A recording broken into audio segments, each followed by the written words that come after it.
Hola y gracias por sintonizar una vez más Recursos Humanos con Calle, y hoy vamos a hablar de varios temas de recursos humanos que afectan tanto al patrono como al empleado. Por ejemplo, lo que son las condiciones médicas, ley IPA, las redes sociales en el lugar de empleo, entre otras cosas. Y tenemos como invitado al licenciado laboral y profesor de la UPR de Escuela de Derecho, al licenciado Sanabria. Bienvenido. Hola. Gracias, Jessica. Y por otro lado tenemos a la experta, que también es mi compañera de Hackers con Calle, la doctora Auri Curvelo. Hola, Auri, ¿cómo estás? Hola, Jessica, gracias por tenerme en tu programa hoy. Gracias a ti. Bueno, esto es un episodio auspiciado por Olympic Agency, con más de 200 empleados en el lugar laboral, con 20 años de experiencia en la industria. Así que si realmente quieres un broker que te ayude y que te complemente en esa parte de salud a tus empleados y otros temas como, por ejemplo, laboratorios, NutriSalud, asistencia a recursos humanos, clínicas de salud, auditoría, cobra y entre otras cosas como planillas de 5.500 y muchísimas cosas más, comunícate con Olympic Agency al 787-706-0102. 706-0102. Gracias. Saludos y gracias por sintonizar un día más Recursos Humanos con Calle. Bueno, hablando acá, y nosotros que escuchamos a todas nuestras personas que nos envían mensajes, ya sea por la página de Facebook, que la puedes buscar Recursos Humanos con Calle, como también directamente a Jay, entre otras cosas, tenemos este tema que hoy nos enviaron, donde un empleado dice, ¿hasta qué punto es legal que yo estoy enfermo y tengo que revelar mi condición de salud? No hay una ley IPA que supuestamente protege eso. Entonces, me pueden condicionar para pagarme mi licencia de enfermedad si yo doy o no doy esta información, o cuándo la tengo que dar. ¿Cómo es eso? Bueno, Jessica, pues sí, como tú bien indicas, existe una ley federal de 1996 que se conoce como la ley IPA, que pues habla, ¿verdad?, está dirigida a ciertos sectores de la comunidad, entre ellos a los patronos y a los doctores, proveedores de servicios, que regula qué información debe compartirse, información médica, sobre una persona. En el contexto del trabajo, un patrono le puede solicitar a un empleado que le dé por lo menos el diagnóstico o qué condición es la que tiene por la cual se tuvo que ausentar para poder pagar o no la licencia por enfermedad. El patrono recuerda, Jessica, que necesita conocer, ¿verdad?, cuál es la razón de tu ausencia a la hora de decir a qué se lo carga. Y en la medida en que el patrono necesita también saber si tú puedes o no realizar tus funciones, hay cierta información que puedes solicitarle al empleado o al médico del empleado si el empleado le da el consentimiento. Claro, pero si por ejemplo esa ausencia es por 1 o 2 días, la realidad es que el patrono tiene la obligación de pagar la licencia por enfermedad sin tener que pedir cualquier certificado médico y obviamente cierta información. Estaríamos hablando de esos casos donde son 3 días consecutivos o más, donde sí entonces tiene un certificado médico. O sea que si el médico pone, tengo este empleado que no puede ir a trabajar y está ok, return to work en tal día, eso no es suficiente. Es necesario, porque también sabemos que eso se actualizó y realmente no se comparte el diagnóstico, sino un código que básicamente es el diagnóstico, sí, pero no está escrito, ¿no? Por la ley IPA, como bien menciona. No obstante, la ley IPA a nivel laboral, que a veces las personas no entienden, no es lo mismo que un hospital. Sí necesitamos conocer ciertos diagnósticos, en algunos casos en particular. Pero en ese caso que, por ejemplo, el empleado se ausentó 4 días, tiene un catarro, sí, y viene con su certificado médico cubriendo esos 4 días y dice, mira, el empleado estaba indispuesto para trabajar, ya puede regresar. Recursos Humanos, el patrono, puede obligar a ese empleado a preguntar solamente por 4 días cuál fue la condición o por qué se ausentó. Bueno, pues como tú bien indicas, este tema de las licencias por enfermedad de Puerto Rico lo regula la ley 180 y 98 y ciertamente según la ley el patrono está autorizado por ley está obligado también a pagar esos primeros 2 días de la ausencia por enfermedad y luego de los 2 días pedir un certificado médico. La respuesta a tu pregunta, en mi opinión, es que sí, que el patrono puede pedir un certificado médico que especifique la condición, porque aparte de la licencia por enfermedad, dependiendo del tamaño del patrono, hay otras licencias que también entran aquí en juego, como por ejemplo la licencia federal médico familiar y otras, incluso también el asunto que tiene cierta interacción o tangencia con la ley ADA, que es la de Ley Federal de Discriminación por Impedimento y la Ley 44 local. Y ciertamente, si la ausencia es de 4 días, el patrono tiene derecho a conocer el diagnóstico siempre y cuando la condición que le requiera ausentarse al empleado, porque así el patrono también puede asegurarse, Jessica, de que el empleado puede realizar sus labores. Lo importante es que la información que pide el patrono, que no es un derecho absoluto a conocer todo el historial médico de la persona, pasado o el futuro, Lo importante es que el patrono tenga la información suficiente para saber si esa persona cuando regrese está va a poder... apta para realizar sus tareas. Correcto. No, y una cosa que es bien importante, yo creo que hay que aclararlo porque los empleados tienen siempre mucha duda, es cuando sí tenemos una licencia ya que es de largo plazo, especialmente si vamos a tener un acomodo razonable, hay que conocer la condición. No hay forma de responsablemente poder decir este empleado está capacitado o no para seguir ejerciendo sus funciones, o yo puedo hacer un acomodo razonable sin yo conocer qué le pasa a ese empleado. O sea que ahí definitivamente tenemos que quitarnos esta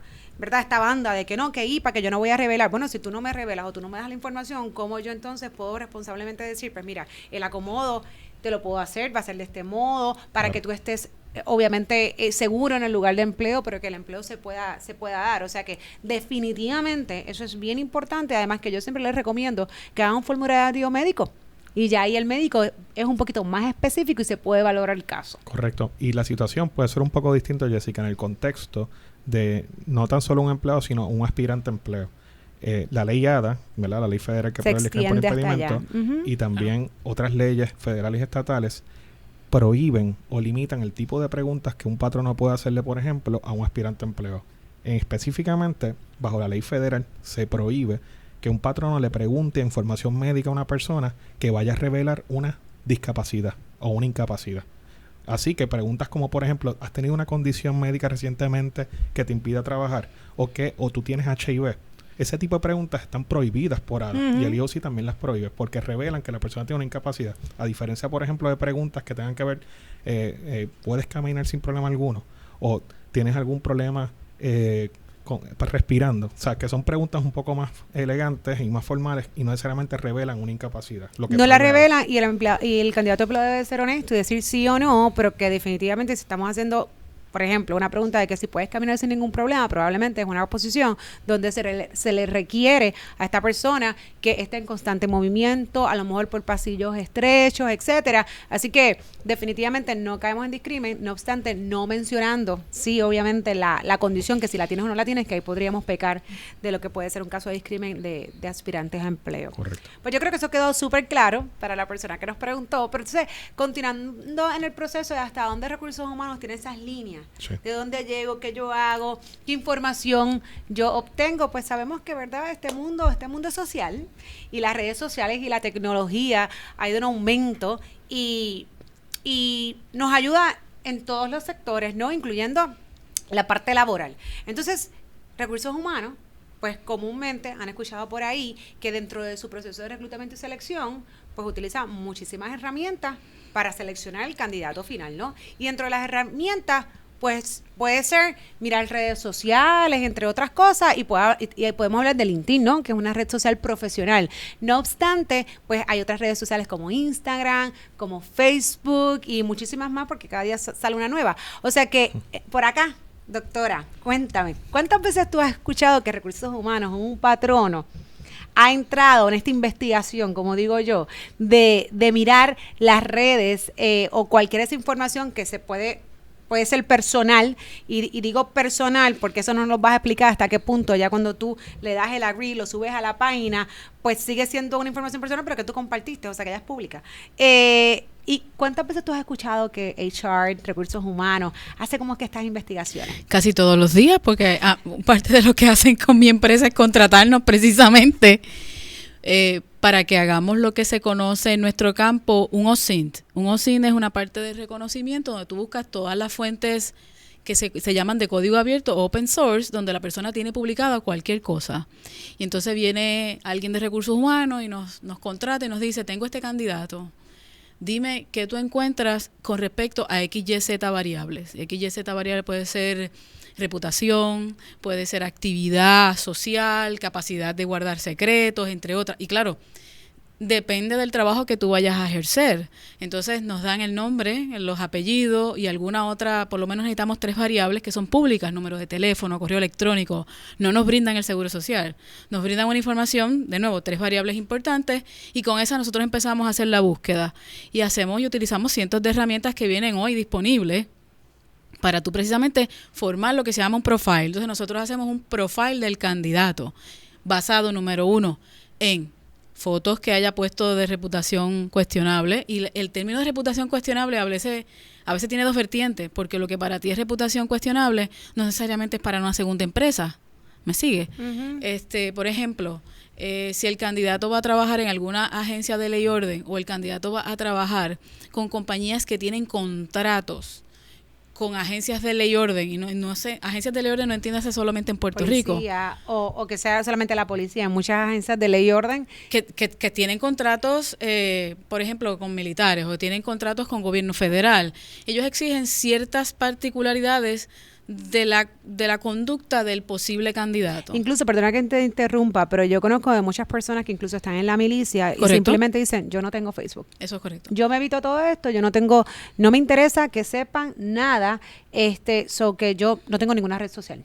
Literal. Eso es así. So que por ahí es donde tú vienes, ¿no? Y también, por ejemplo, personas que van a estar contratados por compañías que se dedican a inversiones, compañías que se dedican a temas fiscales. El tener una persona que constantemente está en un party, que constantemente su comportamiento, que pues, oye, es un poco normal para nosotros, los jóvenes en esta época de nuestras vidas, pero que tú lo ves. Y los puertorriqueños que les encanta el party. Exacto, que está muy expuesto, que revela demasiada información, pues entonces tú tienes una variable de riesgo de cómo va a manejar los datos de clientes, cómo va a manejar los datos de sus usuarios, entre otras cosas.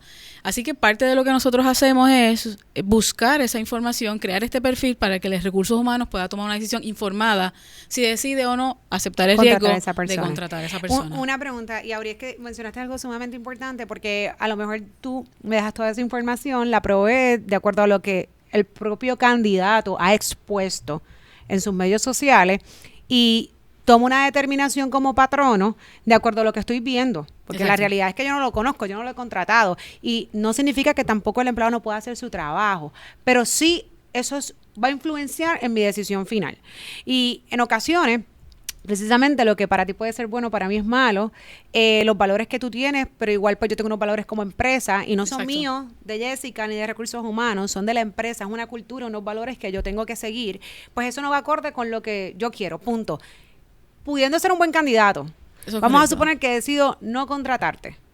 Entonces aquí entra la cuestión de las personas, pero es que no es justo, pero estás tomando, a lo mejor, y estoy haciendo un ejemplo hipotético, no es que, ¿verdad? Pues estoy hablando como si fuera yo, pero es un ejemplo hipotético. Y tú estás partiendo de la premisa que la persona candidata se entera de que no fue contratado por lo que vio en Facebook, que en mi caso ha pasado que el candidato no sabe ni siquiera que fue rechazado por su vida social en Facebook. Muchas veces no lo saben, pero a lo que voy es, y eso es lo que yo quiero que las personas hoy se lleven y sean responsables en que a veces ponemos no en estas páginas, porque sí se utiliza, y ahí es donde quiere ir al licenciado, si es justo, si no es justo, si es correcto o no es correcto, que no es lo que estamos mirando hoy, no es ilegal.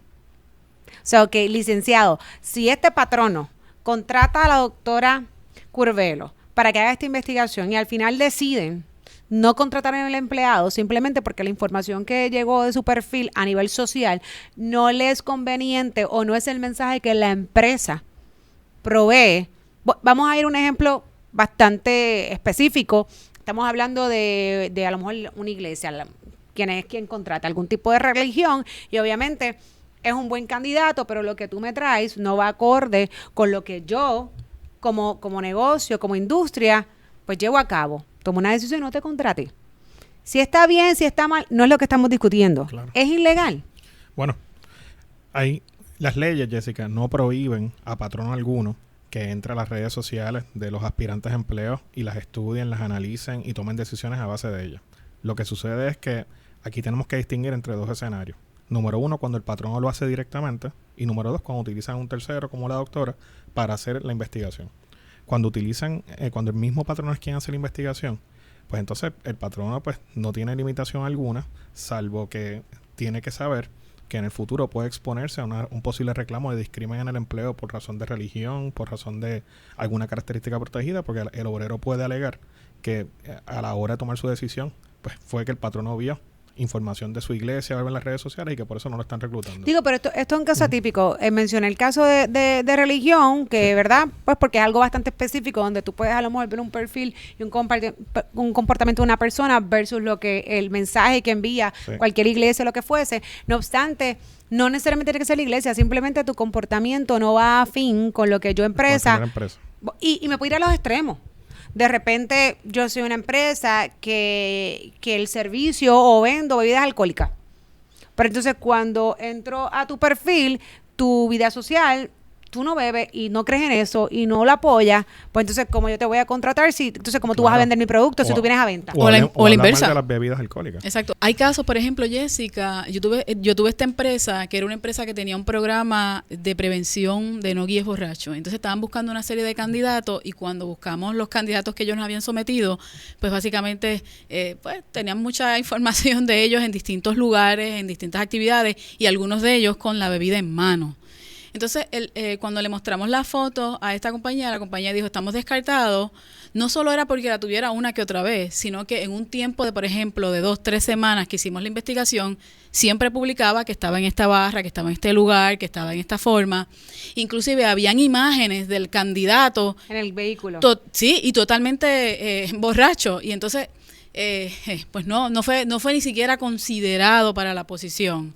O sea que tenemos los dos casos, aquellas compañías que, pues como tú mencionaste, quieren vender la bebida y otros que no quieren ese tipo de candidato. O sea que, licenciado, en ese caso no hay ningún tipo de ilegalidad porque precisamente no estamos violando ningún grupo protegido por discrimen. O sea, beber o no beber no cae bajo los puntos, pero no es lo que yo estoy buscando, sí, ¿no? Y en ese caso no habría ningún tipo de acto ilegal, lo puede hacer el patrono. Lo que te menciono es que se puede exponer una reclamación de esa índole, lo puede hacer sin problema alguno, ya sea por su cuenta o a través de una compañía como la de la doctora.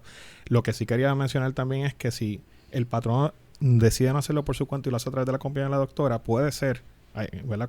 Que el empleado tenga el aspirante empleado o empleado tenga unos derechos bajo la ley federal de lo que llaman el Federal Credit Reporting Act, que aunque ella no sea una compañía de crédito, el patrón está utilizando un tercero como parte del background research que está haciendo. Sin firmar un waiver. Sin firmar un waiver, y entonces pues a lo mejor tenga la posible obligación de notificarle a esa persona que tomó una decisión adversa basada en el research que hizo un tercero. Sí. Pero licenciado, pregunto, y obviamente conozco porque cuando vamos a hacer verificaciones de empleo o verificaciones, en el caso de verificaciones de empleo básicamente sí se firma el relevo porque pues otra persona no te va a dar una información sin que esa persona dé la autorización o verdad de que sí me puedes investigar. En el caso de crédito lo mismo, ninguna agencia va a proveer ningún tipo de información confidencial al menos que la persona sienta que se le puede dar esa información. Ahora regresamos al caso de las redes sociales. Yo no le estoy pidiendo permiso a nadie de que me dé la información porque ya la persona lo expuso, ya la persona lo dijo, hoy yo me levanté y trepé la foto, yo me levanté y puse este comentario y ya yo no tengo que pedir permiso a nadie. Eso es así. Si eres tú, patrono, quien hace el research. Pero en la medida que tu patrono es otra empresa, utilices un tercero, aunque ya no sea una compañía de crédito, eso puede cualificar como un reporte para efectos de la ley, tanto federal como estatal, y entonces ese aspirante empleo o empleado puede ser que tenga unos derechos. Yo no estoy aquí resolviendo una controversia de si ella o no cualifica, pero puede ser que, y entre esos derechos está que el patrono le notifique que basó sus resultados en un research que hizo a través de una compañía tercero y entre otras cosas. Y quiero añadir que típicamente el caso es, cuando nos contratan, ya la compañía ha emitido un documento donde le informa a la persona X, Y, Z, el tipo de investigaciones que se van a estar llevando a cabo y que la persona consiente en la investigación. Y en muchos casos le han pedido la dirección de Facebook, le han pedido la dirección de Twitter, la dirección de de LinkedIn. Y cuando yo recibo el documento, ya la persona lo ha firmado y me dice, mira, ubícate en estas áreas y vamos a buscar tales o cuales cosas. Y la persona ya tiene un consentimiento informado, se le notificó. Ahora, siempre me he quedado con la duda y aprovecho que usted está aquí. Yo también la voy a aprovechar, usted ya me hace una pregunta. Aprovecho lo siguiente, o sea, ya lo firmó, ya hago la investigación. Después me voy a borrar todo lo que tengo en la casa. No. Esa era la pregunta. Aquí, vamos por esa, porque entonces cuando se le avisa a la persona, yo he tenido casos que como le hacemos un forense a la cuenta, notamos que durante el proceso borró todo lo que pudo borrar, para que su perfil luciera de una manera un poco más limpia. ¿Hasta qué punto? Pues tú estás creando una expectativa falsa de quién eres tú, porque pero te viste en la obligación de borrarlo. Porque te iban información. Sí, doctora, para los que nos están escuchando, explicar hasta dónde, qué es forense, ¿no? Hasta dónde puede llegar, lo que se borró, yo lo puedo obtener, no lo puedo obtener. Podemos buscar hay unas herramientas forenses que te permiten, una vez la persona consciente de que vamos a ver su perfil, podemos a través de estas herramientas lograr ver cierta data dentro de su tiempo, la línea del tiempo, los posts, y podemos identificar qué áreas borraron y qué áreas han quedado permanentes. Pero esto es un fenómeno bien interesante porque una vez la persona firma el documento y nosotros comenzamos la investigación, a veces tenemos, esta semana escribió esto, vamos a corroborar si estos posts todavía existen y nos damos cuenta, no, pero empezamos la semana 1, ya la semana 2 los empezó a borrar, pero ya tú tenías pruebas de que ese documento existía. Sí. So, ¿hasta qué punto, verdad? Porque creas una falsa impresión de quién eres. Y a veces yo creo que hasta los propios candidatos se pueden asustar y a lo mejor borran cosas que no son necesarias ni que tampoco el patrón está mirando. Y entonces se ponen en una posición donde precisamente tú dices, espérate, pero entonces, ¿qué pasó acá? Y probablemente lo que borró no le iba a afectar. No era tan relevante. Exacto. Claro, pero en la medida, desde un punto de vista legal, doctora, y a lo mejor contestando su pregunta, en la medida que un candidato a empleo borre cierta información de la red social que pudo haber afectado a la oportunidad de empleo de otra persona, ¿verdad? Y le den el empleo a él, basado en la información que omitió, que puede ser una falsedad también al mismo tiempo por omisión, eso podría constituir en un futuro. El Supremo de Puerto Rico ha dicho que podría ser justa causa para el despido de una persona porque estaría mintiendo por omisión. Escondió una información que si el patrón la llegaba a conocer, lo hubiese afectado en la oportunidad y se la hubiesen dado a otro. En la medida que eso ocurra, ya el Supremo ese es el trabajo de Sanabria. Eso, ir al tribunal y demostrar eso. Eso es así. Y sobre eso mismo que dice Jessica, le quería aprovechar a la doctora y preguntarle. Yo he escuchado mucho el concepto metadata con estas las páginas de Facebook y las redes sociales. Con la metadata es posible conocer, por ejemplo, la cantidad de tiempo con quién está entrando a mi página, la cantidad de tiempo que está la persona, entre otras cosas. Sí, claro. Okay. O sea, que desde el punto de vista laboral como patrono, si un patrono está mucho tiempo mirando una página de red social y entonces, pues, la persona que decide no seleccionar o los que no seleccionan son negros, ¿verdad? Y seleccionan los blancos y tú demuestras que a través de la metadata estás más tiempo mirando profiles negros que blancos, eso podría crear una presunción de discriminación en el empleo. Totalmente de acuerdo. Incluso Facebook hace muchos años atrás pues te permitía ver quiénes entraban a tu página. Obviamente ya eso no está así. LinkedIn, por ejemplo, lo permite de primera fase, porque realmente tú puedes ir a tus settings, ¿no? Y poner que es un perfil privado, entonces pueden entrar todas las personas que entran y te ha salido esta cantidad de personas que han visto tu perfil, pero no sabes quiénes son. Sin embargo, por ser una red profesional, también te permite, y esto pues, obviamente las personas que estamos en la industria, pues apagar ciertos paquetes, donde entonces yo puedo ver, a mí no me ven, pero entonces digo, espérate, yo como Jessica Santiago, todos los que entren a mi perfil, yo veo quién me está mirando, pero a los que yo entre, no me ven. O sea, que nadie sabe si yo te estoy mirando a ti realmente para considerarte o hacerte una oferta o hacerte un acercamiento, mejor dicho. O sea, que el LinkedIn precisamente permite esto. Claro. Y es porque es una red profesional y eso es precisamente lo que andas buscando. Buscar candidatos, conocer, ¿verdad? Y ahorita tú mencionaste, LinkedIn es una red profesional, por lo tanto, tu comportamiento tiende a ser más proper, más profesional, versus Facebook, que típicamente es una red social no profesional, que la puedes usar para ambas, porque tú pudieses tener una página muy seria, un fanpage muy serio, pero típicamente se utiliza para el resto de, que mi vida social, mis eventos, mis cosas. Entonces, traigo la pregunta, ¿hasta qué punto la herramienta que debería utilizar el de recursos humanos no necesariamente tendría que ser Facebook o Twitter, sino limitarse a LinkedIn? Y volvemos al ejemplo de ahorita. Si yo me limito a LinkedIn y esta persona tiene este perfil pulcro, pero cuando lo veo en el otro lado son dos personas diferentes, ¿quién es en realidad la persona que estoy contratando? Claro. Y se me está acabando el tiempo y qué pena, porque es que este tema es súper interesante y hay tanta tela que cortar. Y antes de irme quiero hablar de otro ejemplo rapidito, y es que ya yo lo contraté.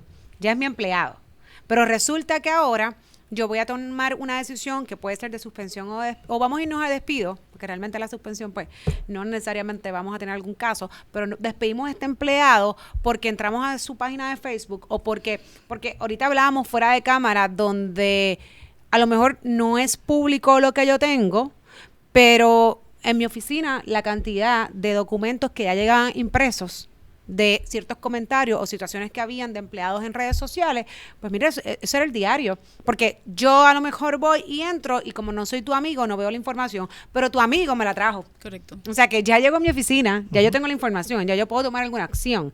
¿Hasta qué punto yo podría despedir un empleado cuando volvemos desde el punto legal? No hay una ley que hable específicamente de redes sociales, no obstante, si hay obviamente otras leyes donde pues hay ciertos negocios de secretos de negocio, cuando hablamos de confidencialidad, cuando hablamos y la que siempre ha estado ahí como que no está muy clara o dependiendo del comentario, esto es case by case, pero cuando realmente yo utilizo mi estatus para hablar mal de mi compañía, de mi supervisor. Ha quedado, y tú me corriges, Sanabria, sí, pero ha quedado claro en algunos casos, incluso en Estados Unidos, que sí, a nivel federal, ¿verdad? Lo que es el Departamento del Trabajo se ha expresado sobre este tema, donde esa es la vida personal, hay derecho de libre expresión, él puede poner básicamente lo que quiera, si no viola las políticas de la empresa, que es importante tener una política de red social, entre otras cosas, pero en efecto yo dije, es que mi jefe es esto, y esto, sin decir que son esto. Uh-huh. Hasta donde yo, patrono, digo, ¿sabes qué? Esto va contra los valores de la empresa, esto no es propio, voy a despedir al empleado. Como norma general, Jessica, cualquier cosa que tú hagas fuera del trabajo, ya sea en una red social, a través de una red social o en la calle, podría afectar tu empleo y podría buscarte consecuencias en el trabajo. Ahora, más específicamente contestando a tu pregunta, aquí hay una ley federal que se conoce como el National Labor Relations Act, que es una ley que habla de ¿verdad? Que todos los empleados tienen un derecho a hablar y defender sus condiciones y términos de empleo. En la medida que un empleado en la red social haga una publicación, ¿verdad?, relacionada a sus términos y condiciones de empleo, como por ejemplo, si el empleado es un bartender de un restaurante y dice los clientes de este negocio son todos unos tacaños y son ya ahí está atentando directamente contra lo que es obviamente el servicio a lo que se dedica el negocio. Correcto. Y entonces la jurisprudencia federal ha dicho que cuando una expresión de esa manera se da en el contexto de un comentario aislado y solamente la hizo el empleado y otros empleados no participan de esa comunicación a través de la red social, el patrono podría tomar medidas contra ese empleado, incluyendo el despido. Ahora, hay que tener mucho cuidado porque no todo tipo de comentarios que pueden incluso rayar en insultante a un patrono, el patrono puede hacer con él lo que quiera. Por ejemplo, si el empleado hace ese comentario de la propina, ¿verdad?, sobre los clientes del negocio, o vamos a variarlo, dice, en vez de los clientes, dice, mi patrón es un negrero, mi patrón es un maceta. Si ese comentario que hace el empleado lo hace en conjunto con otros empleados, por ejemplo, le dan like o empiezan a share o a comentar en ese foro, ya tienes 2 o más personas haciendo comentarios sobre los términos y condiciones, cómo esos empleados se sientan en el trabajo. Ese tipo de comentario, aunque suene insultante y sea la peor forma a lo mejor de comunicar una situación, pudiese estar protegido por la ley federal porque pudiese tratarse de una actividad concertada. Correcto, por eso es que es case by case, pero de primero hay que siempre obviamente orientar a los patronos que por lo menos su política de red social debe estar bien establecida, muy estructurada y obviamente que sea divulgada, porque no es tenerla dentro del escritorio, sino como que los empleados la tengan y haya un acuse de recibo que la recibieron, porque de ahí se parte. Y que tenga definiciones claras esa política. Correcto. De qué tipo de cosas se pueden y o hasta se pueden ejemplo, hacer. Si es posible, sabemos que los manuales del empleado no pueden recoger todo y esto de la red social es algo que también es bien reciente, y cuando digo bien reciente, yo puedo actualizar un manual cada 2 o 3 años, pero la realidad es que abre una red social todos los días. O sea que nos tenemos que ir actualizando con la tecnología y parte de eso es tener nuestras políticas, ¿verdad?, temperadas con lo que está sucediendo. No me quiero ir ahorita, vámonos rapidito con el tema de que sí has trabajado también en despido, donde situaciones como esta han sido, ¿verdad?, la causa del despido. ¿Qué ha pasado? Cuéntame un poco. Bueno, lo que pasa es que, volviendo al tema de las políticas, si la empresa tiene una política bien definida y para decir temas, muchas empresas a veces no tienen ninguna política con respecto a una red social. Pues en el momento que tiene su política es lo que tú utilizas como tu norte para decidir si se va o se queda. Yo he estado en casos donde las empresas, por ejemplo, tenían una política muy clara y específica de cómo se iba a manejar sus redes sociales. Este empleado vino y dijo a la competencia, contrátame que yo te revelo toda la información de mi empresa, y la empresa tenía varios casos con él ya estaba en su definición de profile, estaba amarrado a la página de la empresa a la que él trabajaba. So, declaró que estaba trabajando con esta empresa. Y hubo unos casos particulares o variables particulares que lo hicieron, de que definitivamente el despido de él fue justificado. Primero, porque la empresa tenía su política. Dos, porque cuando él creó su profile, estaba amarrado a la empresa, cosa que yo siempre le digo a la gente, si usted crea un profile, desvincúlese de la empresa, porque en el momento que pone que yo trabajo en Acme Inc. y usted se pone como empleado de Acme Inc., pues usted tiene un problema porque usted lo está representando. Así que en ese caso el despido fue justificado porque posteó información en la competencia diciendo, oye, contrátame. Claro. Sí, pues nada, nos despedimos y de verdad que es un tema que yo creo que podemos tener como 2 o 3 episodios más, porque, y en lo que terminamos se han creado algo nuevo, entonces podemos seguir, porque definitivamente es un non-stop en ese sentido. Así que les recuerdo que Olympic Agency, su mano amiga a nivel de administración de beneficios, y también aquellos empleados que quieren extender ciertos beneficios, también puede ser su solución. Así que tip pequeñito: tengan cuidado con las redes sociales, no es tan personal y no descansen en que porque esta es mi página, yo puedo decir lo que me dé la gana. La realidad es que no. Así que seamos prudentes y, ¿verdad?, bastante juiciosos en lo que ponemos en nuestra red.